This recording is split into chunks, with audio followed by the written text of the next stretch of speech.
it's Jim from JetsonHacks.com. On today's episode, we are going to install the BLDC tool. The BLDC tool will allow us to program our electronic speed controller on RACECAR J. Let's get started.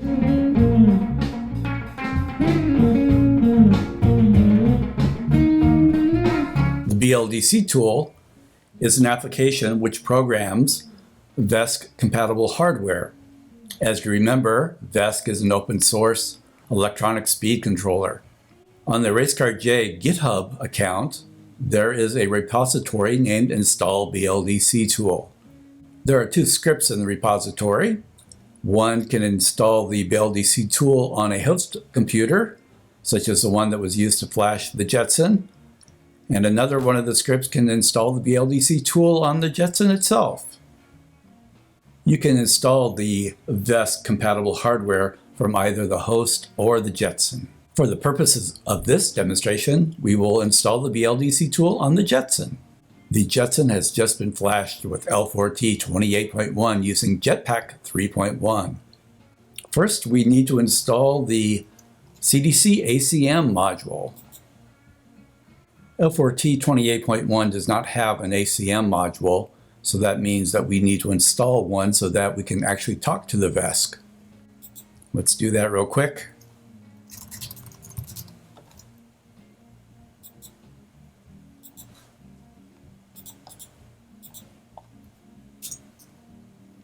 Switch over to that directory.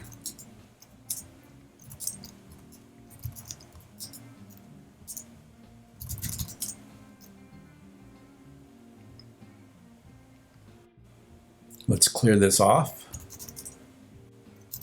Go back up to the root directory. Now we're ready to install the BLDC tool. The script does a couple of things. It installs the prerequisites, builds the actual tool itself, and then downloads the firmware that we'll need to program the VESC.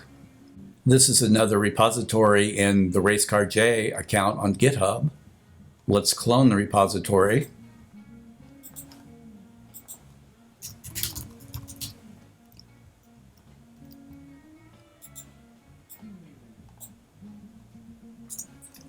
Now we will switch over to it. And let's run install BLDC tool jetson.sh.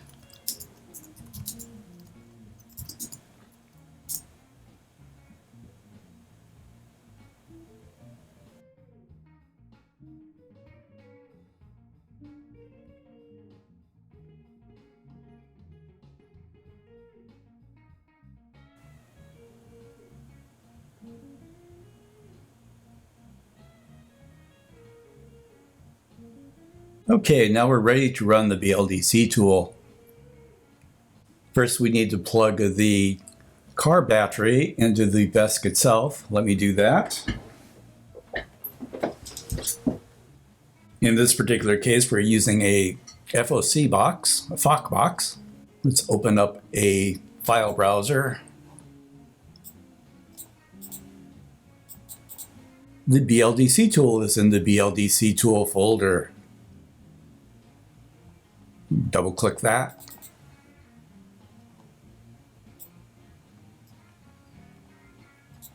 So we see the VESC is on TTY ACM1. This is in a race car, so TTY ACM0 is connected to an IMU. Let's connect to the VESC. VESC firmware version 2.18, it says. That's good. Let's load the firmware for the FOC box. Choose the path. Warning. You want to make sure you get this right. Okay.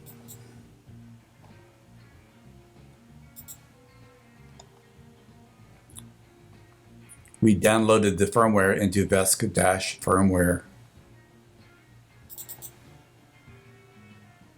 Firmware again. VESC_servout.bin. What this firmware does is enable the PWM line so it can actually talk to the steering servo. So let's open this baby up.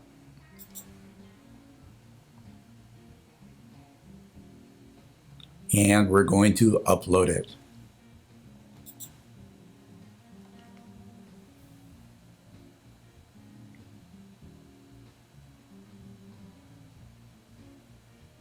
Once the firmware is uploaded, it reboots. Now that we've uploaded the firmware, which is the firmware that controls the microcontroller and the electronic speed controller, let's set up the configuration. We go over to motor configuration. Let's reconnect to the VESC. It disconnected when it rebooted. It says it's connected. So let's read the configuration. There's a default configuration here, you'll notice. Let's load XML. We'll go back to the VESC firmware folder. VESC configuration. The FOCbox has its own configuration parameters, so it's a little bit special. If you have a regular VESC or compatible, you can use this VESC 30K ERPM.xml file. These two files are just renamed versions of these other files. So let's open this baby up. And let's write this configuration to the FOCbox. It was written OK. We can see we have a default configuration and then we have our current configuration. And the FOCbox is programmed and ready to go. As I said earlier, you may want to run this program on your Linux desktop that you used to flash the Jetson with. It's the same process. You just want to make sure that you have version 4.12 of the hardware when you're using this firmware. Thanks for watching.